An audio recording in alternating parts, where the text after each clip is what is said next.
मेरी बात हुई और वो मेरी बच्ची से ज्यादा बात नहीं करा रही है, 1 मिनट 2 मिनट बात करा रहे हैं, उसके बाद उनकी वालिदा बात कर रही है और वो धमकियां लगा रही हैं।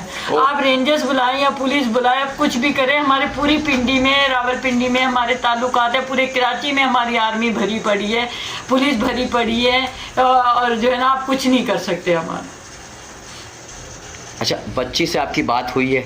थोड़ी सी हुई है, वो रो रही थी, वो बहुत रो रही थी, मम्मा मैं आपको बहुत मिस कर रही हूँ, मम्मा मैं आपको बहुत याद कर रही हूँ। बहुत बड़ी गलती हो गई, वो फंस चुकी है उनके चुगल में। फंस चुकी है, वो रो रही है बहुत ज्यादा। वो लोग बात भी नहीं करने दे रहे उसे, उसको लुकमा दे रहे हैं और जब वो रो रही है तो मोबाइल छीन ले रहे हैं बच्ची से। अब आप लोग देख लें, मेरे सारे जितने भी वज़ीर आज़म साहब है, वज़ीर आला साहब ने, सबसे हाथ जोड़ के गुजारिश है खुदा के लिए, सर बेटियों का मसला बड़ा नाजुक होता है, दिल का टुकड़ा होती है बेटियां। आप लोग हमारी मदद करें, हम बहुत परेशान हैं, 3 दिन हो गए, कोई नहीं बता रहा कि हमारी बच्ची कहाँ है। वज़ीर आलम मुराद अली शाह से मेरी रिक्वेस्ट है, मेरी बच्ची बासाब करा रहा है, एक दुआ सारा और चली गई है। मुझे पता चला उनके वालिदैन की क्या तकलीफ थी, मुझे पता चला, लोग तो बातें कर रहे थे लेकिन ये वालिदैन को पता